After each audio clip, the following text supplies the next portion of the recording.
Are you a bad friend or are they a legacy friend? A legacy friend is someone you met earlier on in your life, before you knew who you were, what you wanted to do with your life, how you wanted to live. Like y'all grew up together. Or maybe you shared a city or a certain routine, or maybe y'all had the same dreams. But right now, today, y'all have different values, different priorities, and just different lifestyles altogether. Basically, the history runs deep, but the current connection, not so much. And that's probably why being in the friendship or staying in the friendship is starting to feel a little heavy, draining, or even annoying sometimes. And no, this doesn't mean that they're a bad person. Legacy friendships represents where you've been, not necessarily where you're going, which is why maintaining the friendship feels like just like that, like you're maintaining it and not necessarily growing in it or growing the actual friendship. So why are we still friends then? That is a great question. And that is because there's really no reason to leave the friendship other than the fact that you guys aren't moving in the same direction anymore. So how do I even know if I'm in a legacy friendship? There's a few ways, but I would say you're probably constantly talking about the past because you don't have that many things in common currently in your life.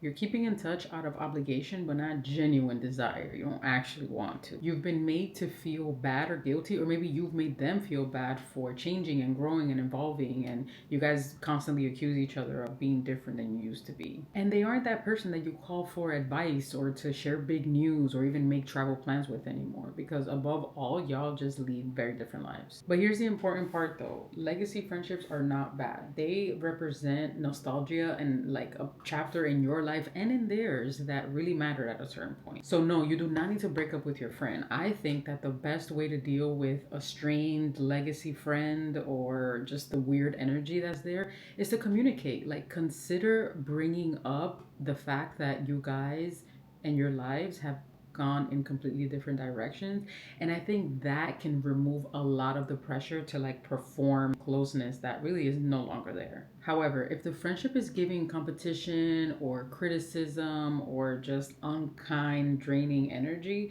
then history and all those years that y'all have known each other is not enough reason to stay in that friendship. Yes, friendships do take effort, but they should always feel good and not necessarily like a chore. If you don't like or respect who they are today, right now, then that's enough reason to go. The best thing you can do, or that they can do, in my opinion, is stop trying to force daily or even weekly interactions. Instead, shift your friendship to a catch up basis. That way, you can give each other space to be exactly who you want to be right now and release that expectation of like needing to be as close as you were when you were 16 or 17. I wanted to share this because understanding what kind of friendship you're in can release so much pressure and really like give you permission to be who you want to be, go where you want to go, talk to whoever you want to talk to, and just live your life however you want to live it.